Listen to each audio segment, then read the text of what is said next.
প্রিয় দর্শক, আসসালামু আলাইকুম। নতুন একটি ভিডিওতে আপনাদের সকলকে স্বাগত জানাচ্ছি। আমি নাজমুল সাকিব। প্রিয় দর্শক, একটি সংবাদ নিশ্চয়ই আপনাদের দৃষ্টিগোচর হয়েছে। পুলিশের কুখ্যাত সাবেক আইজি বেনজির আহমেদ গর্ত থেকে উকি দিয়েছেন। একটি ভার্চুয়াল মিটিংয়ে তিনি কিছু বক্তব্য রেখেছেন এবং তার সেই বিতর্কিত বক্তব্যগুলো ইতিমধ্যেই সামাজিক যোগাযোগ মাধ্যমে ভাইরাল হয়ে গিয়েছে। ভাইরাল ওই বক্তব্যে বেনজিরকে বলতে শোনা যায়, পুলিশ ও প্রশাসনের ৯০%ই নাকি আওয়ামী লীগের সমর্থক। তোমাকে ফিজিক্যালি করতে চাই, ঠিক আছে? হ্যাঁ, তুমি তো ওইটাই। ওইটাই তো, আর কিছু নাই তো আমার ভিতরে। তুমি তো আমাকে ভালোবাসো না। ওদের যদি ক্ষমতা থাকতো তাহলে যখন ৩২ নম্বর ভাঙ্গা হচ্ছিল তখন হাজার হাজার ৯০ ভাগ পুলিশের লোক তাদের। পুলিশ তো ব্যারাক থেকে বেরিয়ে আসার কথা। আমাদের নেত্রীর বাপের আমাদের সবার বেনজির আহমেদের কল রেকর্ড ফাঁস হয়েছে। তিনি বলেছিলেন ৯০% পুলিশ তাদের সাথে আছে। আওয়ামী লীগ নেতাকর্মীদেরকে মাঠে নামার জন্য তিনি উস্কে দিয়েছেন। তো এটা কতটুকু সততা রয়েছে? পাশাপাশি বেনজিরের একজন সহযোগী, তার বান্ধবী, তিনি গ্রেফতার হলেও কিছুক্ষণ পর তাকে আবার মুক্তি দেওয়া হয়েছে, তাকে নির্দোষ প্রমাণিত করা হয়েছে। কে এই নায়িকা বা কে তার এই বান্ধবী এবং বেনজিরকে নিয়ে নতুন আরও কিছু তথ্য ফাঁস করেছেন নাগরিক টিভির উপস্থাপক নাজমুল সাকিব। প্রিয় দর্শক, আসসালামু আলাইকুম। নতুন একটি ভিডিওতে আপনাদের সকলকে স্বাগত জানাচ্ছি। আমি নাজমুল সাকিব। প্রিয় দর্শক, একটি সংবাদ নিশ্চয়ই আপনাদের দৃষ্টিগোচর হয়েছে। পুলিশের কুখ্যাত সাবেক আইজি বেনজির আহমেদ গর্ত থেকে উকি দিয়েছেন। একটি ভার্চুয়াল মিটিংয়ে তিনি কিছু বক্তব্য রেখেছেন এবং তার সেই বিতর্কিত বক্তব্যগুলো ইতিমধ্যেই সামাজিক যোগাযোগ মাধ্যমে ভাইরাল হয়ে গিয়েছে। ভাইরাল ওই বক্তব্যে বেনজিরকে বলতে শোনা যায়, পুলিশ ও প্রশাসনের ৯০%ই নাকি আওয়ামী লীগের সমর্থক। তিনি নাকি তাদের সাথে সার্বক্ষণিক যোগাযোগ রাখছেন। বেনজিরের এই দাবির সপক্ষে আমিও প্রমাণ পেয়েছি এবং তা নিয়েই আমি আমার আজকের এই ভিডিওটি সাজিয়েছি এবং এ কারণে এই ভিডিওটির আমি শিরোনাম করেছি, বেনজির ও হারুনের রক্ষিতা নিঝুম রুবিনা আলোচনায় থাকতে ফাঁসিয়ে দিলেন নিরীহ উবার চালককে। প্রিয় দর্শক, এই ঘটনার মাধ্যমেই আমি প্রমাণ করব যে বেনজির যে দাবিটি করেছেন, অর্থাৎ এই যে পুলিশ প্রশাসনের যে ৯০%ই আওয়ামী লীগের বা বেনজিরের সমর্থক, এটির প্রমাণ হয়েছে। কিভাবে, সেটি আপনারা এই ভিডিওটি শেষ পর্যন্ত দেখলেই বুঝতে পারবেন। তো ঢাকার চলচ্চিত্রের একজন অখ্যাত নায়িকা আছেন এবং তার নাম হচ্ছে নিঝুম রুবিনা, যিনি চলচ্চিত্রেও কাজ করেন, আবার টুকটাক মডেলিংও করে থাকেন। তো এই বিতর্কিত নায়িকা তিনি তার ক্যারিয়ারের শুরুর দিকে একটি কন্ডোমের বিজ্ঞাপন করেছিলেন এবং এরপর থেকে তার ক্যারিয়ারে চলচ্চিত্র এসেছে, কিন্তু বিতর্ক তাকে কখনোই কিন্তু পিছু ছাড়েনি।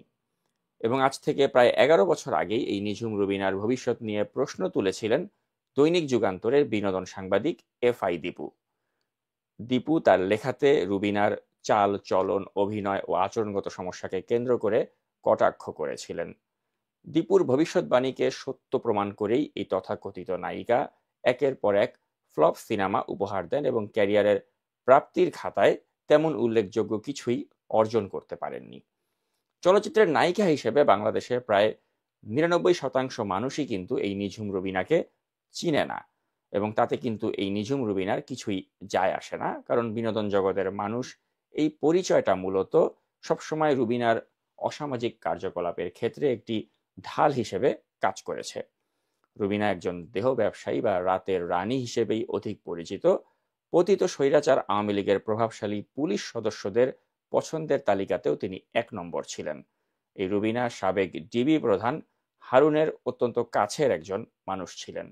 পাশাপাশি সে নিয়মিত সন্তুষ্ট করত পুলিশের সাবেক আইজি বেনজির আহমেদকে। মূলত বেনজির আহমেদের ফুল টাইম রক্ষিতা হিসেবেই এই নিঝুম রুবিনা অধিক পরিচিত। বেনজিরের সাথে এখনো রুবিনার এই সম্পর্ক অটুট রয়েছে এবং এই সম্পর্ককে কাজে লাগিয়েই নিঝুম রুবিনা এখনো চাইলেই যে কাউকেই আটক করাতে পারে। তো রুবিনা এখনো এই স্বাধীন বাংলাদেশে যখন খুশি যাকে খুশি আটক করাতে পারে, তার কিন্তু একটা দৃষ্টান্ত আমরা সম্প্রতি দেখতে পেলাম নিরীহ উবার চালক মোহাম্মদ রকির গ্রেপ্তারের মাধ্যমে। মিডিয়ার কাছে নিঝুম রুবিনা দাবি করেছেন এই উবার চালকের অনাকাঙ্ক্ষিত আচরণের শিকার হয়েই নাকি তিনি রাজধানীর রামপুরা থানায় মামলা দায়ের করতে বাধ্য হন। মামলা করার ১২ ঘন্টার মধ্যেই আমরা দেখতে পেলাম যে অভিযুক্ত এই উবার চালককে গ্রেপ্তার করে ফেলে পুলিশ। অর্থাৎ বেনজিরের রক্ষিতা এই নিঝুম রুবিনার ক্ষমতা বা প্রভাব কতটা বেশি, এই একটি ঘটনাই কিন্তু সেটি প্রমাণ করেছে। অর্থাৎ সে একটি অভিযোগে মামলা করলো, সেটা সত্য মিথ্যা যাচাই না করেই কিন্তু রামপুরা থানার ওসি উবার চালক রকিকে গ্রেপ্তার করে ফেলে। কিন্তু আমাদের অনুসন্ধান বলছে যে নিজেকে ভাইরাল করার জন্য পুরোটাই ছিল রুবিনার একটি সাজানো নাটক, এবং নিঝুম রুবিনার নিজেরই কিন্তু দুটি বিলাসবহুল গাড়ি রয়েছে, তাই উবারে কিন্তু তার ওঠার কোনো প্রয়োজনই ছিল না। তাই আমরা বলতে পারি যে শুধুমাত্র ভাইরাল হওয়ার নেশায় এই নিরীহ উবার চালককে ফাঁসিয়ে দিয়েছে নিঝুম রুবিনা, এবং যার ফলে এই রকি এবং রকির পরিবারের জীবনে নেমে এসেছে অন্ধকার। গ্রেপ্তার হওয়ার আগে রকি দাবি করেছে নিঝুম রুবিনা তার বিরুদ্ধে অপহরণ চেষ্টার যে অভিযোগ এনেছে তা সম্পূর্ণ মিথ্যা এবং ভিত্তিহীন। চলুন শুনে নেই রকির কণ্ঠেই এ ব্যাপারে বিস্তারিত। যারা যারা দেখছে তাদের কাছে আমি বিচার চাই যে এই মহিলা কেন আমার সাথে এরকম করলো। আমি একটা গরিব মানুষ দেখেই আমার সাথে এরকম করতে পারছে। আমি যদি মানে টাকা পয়সাওয়ালা হতাম বা ধনী হতাম তাহলে হয়তো বা এরকম করতে পারতো কিনা। তো এটার আমি সুষ্ঠু বিচার চাই আর কি। আমার ওভারে কল করছে, উনি লোকেশন দিছে ধানমন্ডি।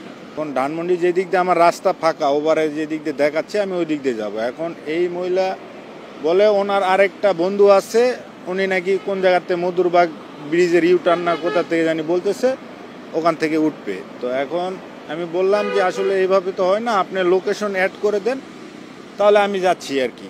কিন্তু সে অ্যাড করবে না আর কি। হ্যাঁ, তো আমি বললাম যে তাহলে তো আমি যেতে পারবো না। এখন আমি আমার রাস্তাতে যাচ্ছি, হঠাৎ করে ওই মহিলা চিৎকার মারে বলতেছে গাড়ি থামাও, গাড়ি থামাও। পরে আমি গাড়ি থামালাম, উনি গাড়ি থেকে নেমে চলে গেল, ভাড়াও দেয় নাই। এখন পরবর্তীতে আমি পরের দিন সকাল থেকে আমি দেখতেছি যে উনি বিভিন্ন রকম মিথ্যা তথ্য আমার নামে ছড়াচ্ছে আর কি। হ্যাঁ, তো অনেক রকমের এই তথ্য ছড়াচ্ছে। তো আসলে এই ধরনের মানে খারাপ যাত্রী এই প্রথমেই আমি মানে পাইছি। আমি 2 বছর 5 মাসে প্রায় 4,500 আমি টিপ মারছি। তো এইরকম এই মহিলার ব্যবহারও এত খারাপ ছিল মানে যা প্রকাশ করার মতো না। উনি আমার পূর্ব পরিচিতিও না। উনি আমার নামে এই যে বিভিন্ন মিথ্যা তথ্য ছড়াইছে এবং আমার চাকরি টাকরি সব গেছে। আমি বর্তমানে এখন খুব মানে খারাপ পরিস্থিতিতে আছি। রানিং অবস্থায় গাড়ি থেকে লাভ দেয় নাই, আমি গাড়ি থামাইছি, তারপরে উনি নেমে চলে গেছে আর কি। সাংবাদিকদের সামনে বলছে যে উনি চলন্ত গাড়ি থেকে লাভ দিছে। আপনারা দরকার হলে ওখানে সিসিটিভি ফুটেজে দেখেন ওখানে চলন্ত গাড়ি থেকে উনি লাভ দিছে কিনা। ওখানে গাড়ি থামানো হয়েছে, তারপরে উনি গাড়ি থেকে নামছে। এখন আমার তো যতটুকু ধারণা, আমি মানে এই মহিলার মনে হয় মাথার ডিস্টার্ব আছে, না হলে সে নেশাগ্রস্ত অবস্থায় ছিল, যতটুকু আমার মনে হচ্ছে। হ্যাঁ, আমি জানি না সে আমার পিছে এরকমভাবে লাগছে কেন। ওনার যে কি উদ্দেশ্য, এখন হতে পারে উনি পাবলিশ মানে ফলোয়ার বাড়ানো বা ভাইরাল হওয়ার চিন্তা ভাবনা, এরকম কোনো কিছু তার মাথায় কাজ করতে পারে। হ্যাঁ, কিন্তু আমি ওভার চালানোর অভিজ্ঞতা এইরকম জঘন্য যাত্রী আমিও পাই নাই, বা আমিও খুব বাজে অভিজ্ঞতার ফেস করলাম আর কি এই যাত্রীকে গাড়িতে উঠায়। তো প্রিয় দর্শক, রকির সাথে যে অমানবিক আচরণ হলো একজন ফ্যাসিবাদের দোসর তথাকথিত দেহ ব্যবসায়ী নায়িকার কারণে, তা অত্যন্ত লজ্জাজনক। আজ এই নিঝুম রুবিনা কে, সেই বিবরণটি তাই আমি আপনাদের সামনে প্রকাশ করতে চাই। নিঝুম রুবিনার ছোটবেলা কেটেছে মেরাদিয়া, দাসের কান্তি ও রসুলবাগের বস্তিগুলোতে। নিম্নবিত্ত পরিবারের মেয়ে নিঝুম রুবিনার মা একজন বাবুর্চি হিসেবে সমাদৃত ছিলেন এবং বিভিন্ন অনুষ্ঠানে তিনি রান্না করে অর্থ উপার্জন করতেন।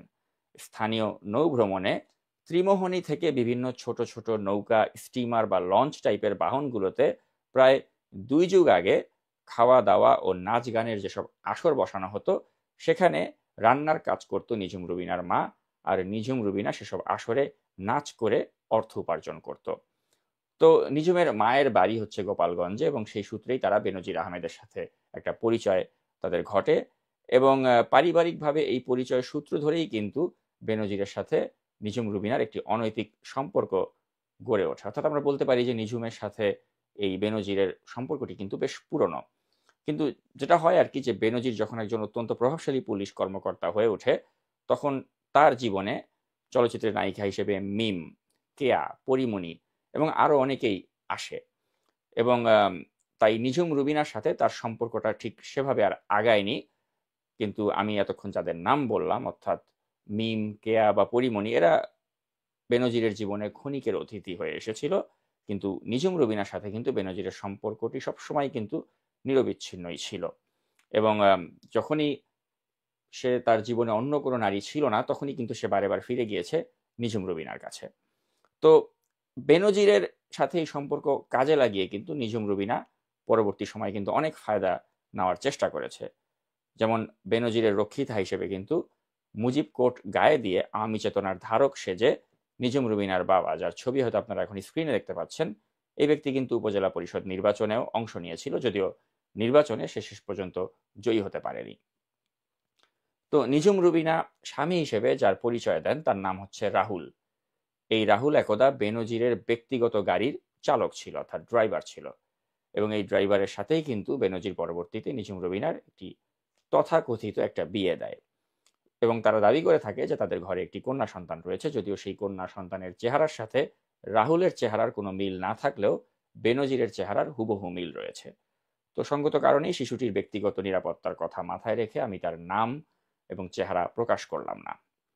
তো মুজিব প্রেমী নিঝুম রুবিনা তার ফেসবুকে নানা সময়ে মুজিব বন্দনা করে পোস্ট দিয়েছে।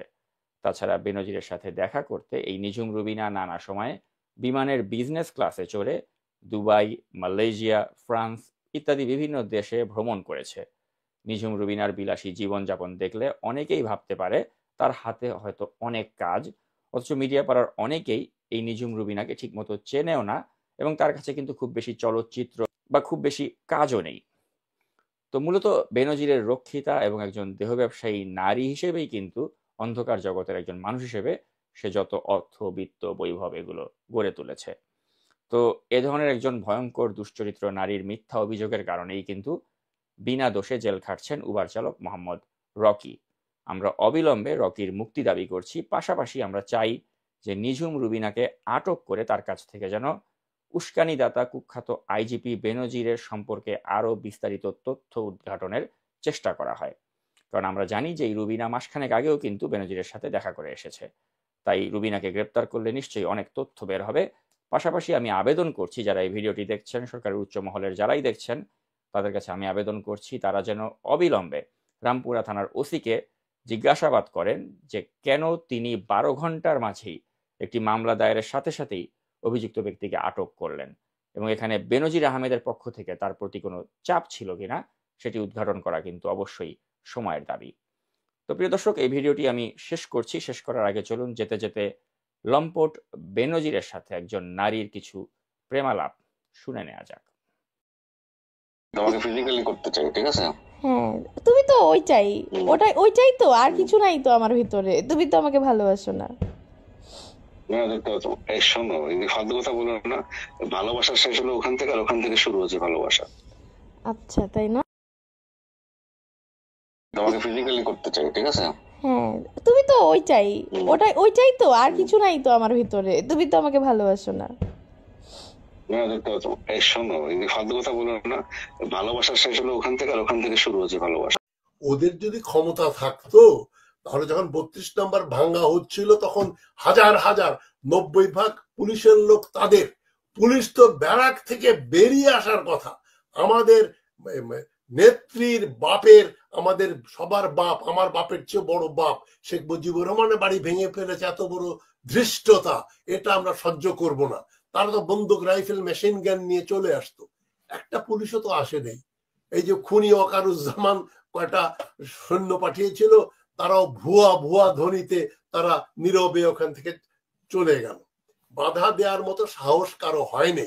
আওয়ামী পন্থীরা বাড়াবাড়ি করলে 32 নম্বর তো না, শুধু এই যে কলেজগুলোর নাম বদলিয়ে ফেলছে, হলের নাম, সমস্ত নাম, ফজিলতুন্নেসা, রাসেল, শেখ কামাল, শেখ জামাল, এই নামগুলো যে ধুয়ে মুছে ফেলে দিচ্ছে, শেখ মুজিবের মুরাল স্ট্যাচু ভেঙে দিচ্ছে, 32 নম্বর নিশ্চিহ্ন করে দিয়েছে। এটা একটা প্রপার্টি ভাঙানা, এটা হচ্ছে আরেকটা বয়ান, ভয়ঙ্কর বার্তা। বেনজিরের যদি ভয় দেখানোর মতো ক্ষমতাই থাকতো তাহলে তো পালাতো না, কোথায় আছে তাও আমরা জানি না। কোনো ভয়ঙ্কর কিছু না, এটা হচ্ছে পরাজিত শত্রুর একটা মরণ কামড় দেওয়ার প্রচেষ্টা, অপচেষ্টা। পুলিশের নিশ্চয়ই 90% লোক আওয়ামী লীগের, বা শতকরা 100 জনও হলেও আমি অবাক হতাম না। উনি 100 জন বললে আমি খুশি হতাম। তাহলে এই ইউনূস সরকার এই সংস্কারের নামে 100%কেই বাদ দিয়ে নতুন একটা পুলিশ বাহিনী গড়ে তুলতো, ছাত্র যারা এই বিপ্লবে অংশগ্রহণ করেছিল তাদেরকে নিয়ে বা ভালো মানুষ নিয়ে। 90% হোক, 80% হোক, 100% হোক, পুলিশ, বিচারক, সামরিক অফিসার, আমলা, এরা হচ্ছে হলুদের মতো, সব তরকারিতে দেয়া যায়।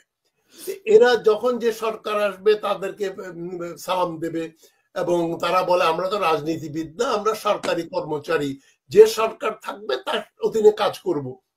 খুব নিরাপদ একটা স্টেটমেন্ট। এর আগে যা কিছু হয়েছিল আমাদের জোর করে করিয়েছে। আমি তো তামাক খাইনি, আমার হাত দিয়ে কেউ তামাক খেয়ে গেছে তাই আমার হাতে গন্ধ, এই অ্যাটিটিউড। তো এগুলো নিয়ে বেনজির, সে আমার ডাইরেক্ট ছাত্র ছিল Hawaii Asia Pacific Center for Security Studies military কলেজে, তখন সে ডিআইজি 2008 সালে।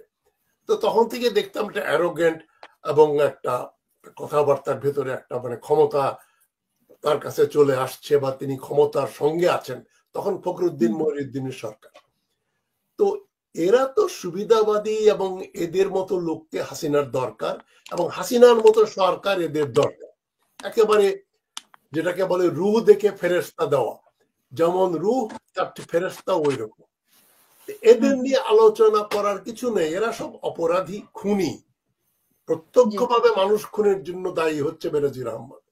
সে পুলিশে থাকতে যে পুলিশের যে দুর্নীতি হয়েছে সেটার কথা বাদই দেন। তারা মেশিন গান কিনলো। পুলিশের মেশিন গানের কি দরকার? থানায় থানায় মেশিন গান বসানো। পুলিশের রাইফেলই যথেষ্ট। সেটা ম্যাজিস্ট্রেট যখন হুকুম দেবেন, রায়ট হচ্ছে, 144 ধারা ভঙ্গ হচ্ছে, যেটা 21শে ফেব্রুয়ারিতে হয়েছিল। ম্যাজিস্ট্রেট গুলি করার আদেশ দিলেন যখন তারা সেক্রেটারিয়েট বিল্ডিং এর উপর হামলা করছে, পাকিস্তানের আইন পরিষদে গিয়ে হামলা করছে। তো ওই রকম অবস্থায় পুলিশকে গুলি করার হুকুম দেন ম্যাজিস্ট্রেট। পুলিশ ইচ্ছা করলে এখন যে ছাদের উপর থেকে গুলি করছে, হেলিকপ্টার দিয়ে গুলি করছে, লোকজনকে মেরে ফেলে দিচ্ছে, এটা তো পুলিশের ডিউটির ভিতরে পড়ে না। রিমান্ড বলে জিনিস, কাউকে পিটাবেন, তাকে মারতে মারতে একেবারে শেষ করে দেবেন, এটাও পুলিশ কোডের ভিতরে এই জিনিসগুলো নাই। এখন সবকিছু লঙ্ঘন হয়েছে। বেনজির হাসিনার উপর দোষ চাপিয়ে দেবে, হাসিনা বেনজিরের উপর দোষ চাপিয়ে দেবে। আমি ব্যক্তিগতভাবে এই বেনজিরের নামটা জানি, এটাই আমার জন্য যথেষ্ট। আমার না জানলে আমি খুশি হতাম। এদের এই সমস্ত মনে করেন একটা মানে টোকাই, পলিটিক্যাল টোকাই, পুলিশের টোকাই তো এরা। এদের কোনো প্রিন্সিপাল নাই। এদের দাদার নাম বলতে পারবে না। জিজ্ঞেস করেন তোমার দাদা কি করতো, এদের পিতৃ পরিচয় হয়তো দিতে পারবে। তো বড় জোর, এদের নিয়ে কি বলবেন? আমি যদি 5 ফেব্রুয়ারিতে যেটা ঘটলো, মানে 6 মাসের এই অন্তর্বর্তীকালীন 6 মাস, এবং আমরা যদি অভ্যুত্থানের কথা ধরি, সেই 2 দিন পরে কেন আজকে বলছেন ডক্টর ইউনূস, কেন সেই 5 তারিখে, যেহেতু ছাত্ররা ঘোষণা দিয়েই এটা ভেঙেছে। আমি তোমার কথাতে প্রথমে বেনজিরের পর্বটা শেষ করি, যেহেতু নামটা বলে ফেলেছি। এত ঘৃণা করি যে এদের নাম নিলে বোধহয় উজু করতে হয়। এখন এই লোকগুলো এখন এটা তার আনুগত্য। হাসিনা হয়তো তার বলবে আওয়ামী লীগের লোকজন এত কিছু হয়ে গেল, আপনি কিছু বললেন না।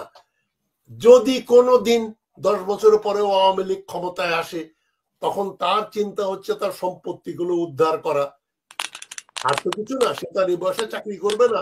সম্পত্তির লোভ, মানুষের 99-100 বছর বয়স হলেও সে মরে যাবে 1 ঘন্টা পরে, তারপরও তার সম্পত্তির প্রতি লাভ, বাসনা, লোভ থাকে। ওই লোভেরই একটা বহিঃপ্রকাশ মাত্র, যে আমি আমার আখেরটা গুছিয়ে রাখি, আবার যদি ক্ষমতায় আসে তখন বলবে এই যখন হাসিনা পালিয়ে গিয়েছিল বঙ্গবন্ধুর বাড়ি ভেঙে দিল। আমি বঙ্গবন্ধু বলি না, আমি এখানে পরিচয় দেওয়ার জন্য বলছি, মুজিবের বাড়িটা ভেঙে দেওয়া হলো, তুমি তখন কিছু বলো নাই। ওইটা একটা রেজিস্ট্রেশন করে দিয়ে রাখলো, বুড়ি ছোঁয়ার মতো। আমি কিন্তু প্রতিবাদ করেছিলাম, এই যে আমার ভিডিও। এর চাইতে এই ভিডিওর আর 2 পয়সা দাম নাই।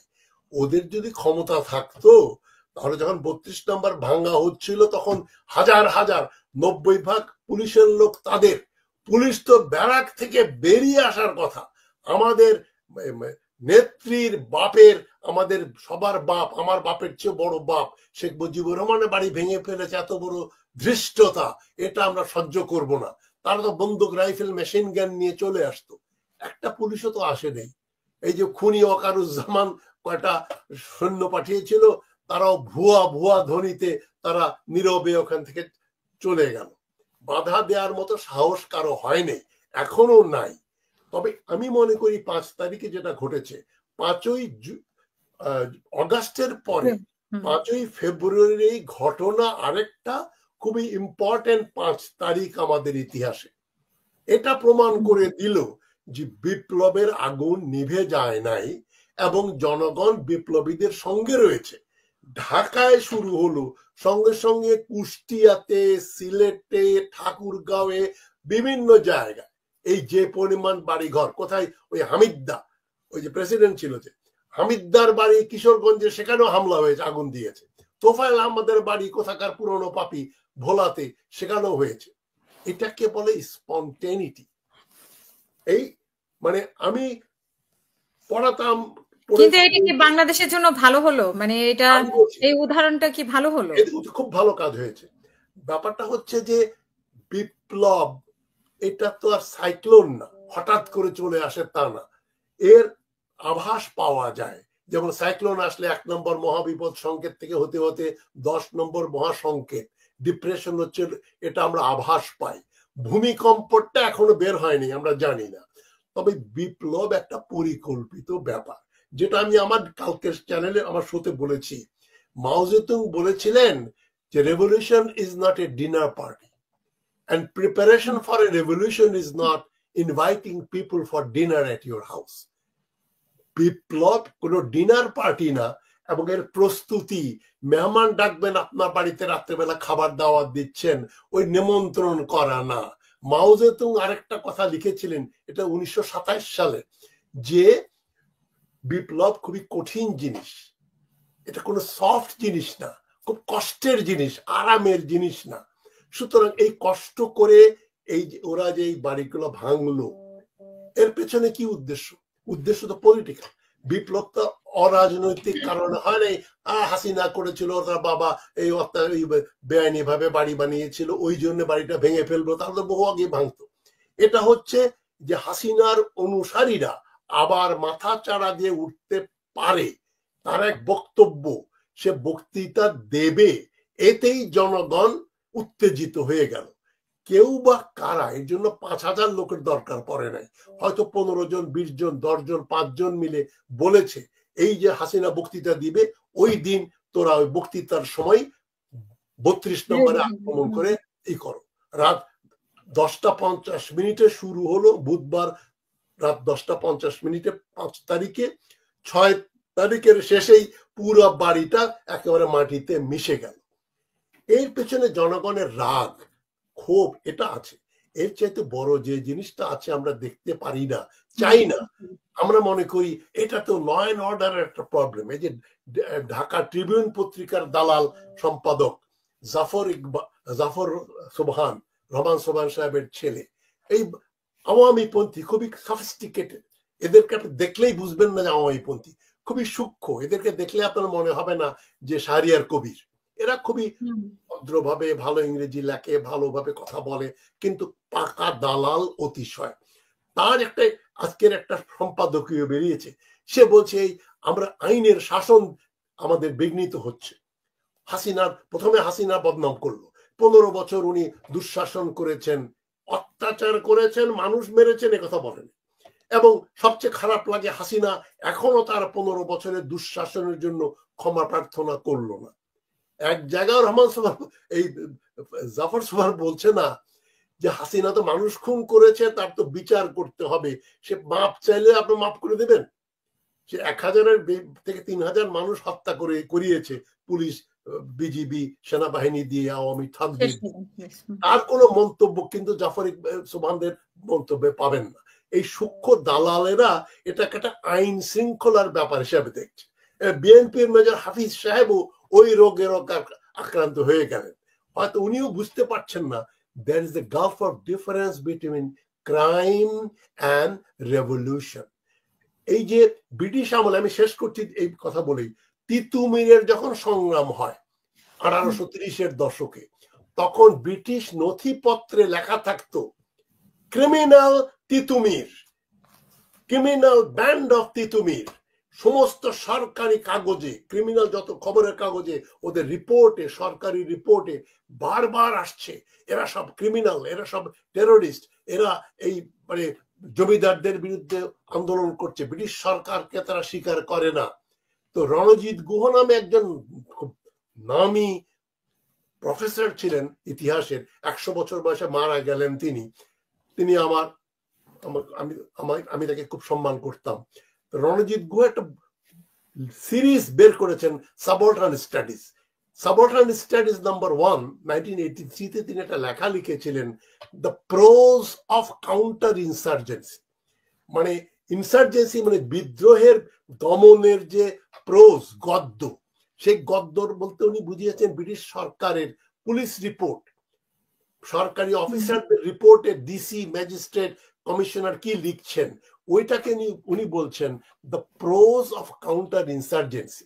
তিনি দেখিয়েছেন বিপ্লবীদের সবসময় সরকার বলে এরা টেরোরিস্ট, এরা সমস্ত দুষ্কৃতিকারী। 71 সালের কথা আপনাদের মনে আছে, এই মুক্তিযোদ্ধাদেরকে ইনভেরিয়েবলি পাকিস্তানি পত্রিকাতে, যত রকম সরকারি প্রেস নোটে, রেডিও, টেলিভিশনের নিউজে বারবার বলা হতো 5 জন দুষ্কৃতিকারীকে পাকিস্তান সেনাবাহিনী হত্যা করেছে, এই দুষ্কৃতিকারীরা একটা ব্রিজ উড়িয়ে দিতে যাচ্ছিল, বা 5 জন দুষ্কৃতিকারী অমুক মুসলিম লীগের নেতা বা জামাত ইসলামী নেতাকে হত্যা করেছে। এই যে নিগেশন, আপনি বিপ্লবীদের বিপ্লবী বললেই তো বিপ্লব লেজিটিমেসি পায়।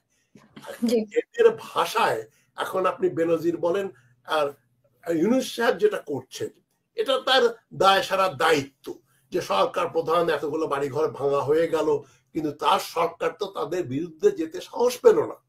আওয়ামী লীগও আসতে পারে নাই, সরকার পুলিশ পাঠাতে সাহস পায় নাই। আমি মনে করি এটার দ্বারা এটাই প্রমাণিত হয়ে গেল যে বাড়াবাড়ি করলে, আওয়ামী পন্থীরা বাড়াবাড়ি করলে 32 নম্বর তো না, শুধু এই যে কলেজগুলোর নাম বদলিয়ে ফেলছে, হলের নাম, সমস্ত নাম, ফজিলতুন্নেসা, রাসেল, শেখ কামাল, শেখ জামাল, এই নামগুলো যে ধুয়ে মুছে ফেলে দিচ্ছে, শেখ মুজিবের মুরাল স্ট্যাচু ভেঙে দিচ্ছে, 32 নম্বর নিশ্চিহ্ন করে দিয়েছে। এটা একটা প্রপার্টি ভাঙানা, এটা হচ্ছে আরেকটা বয়ান, এটা হচ্ছে একটা যেটাকে আমরা বলি মানে যেটাকে বয়ান, ইংরেজিটা কি বলে, মানে একটা ডিসকোর্স।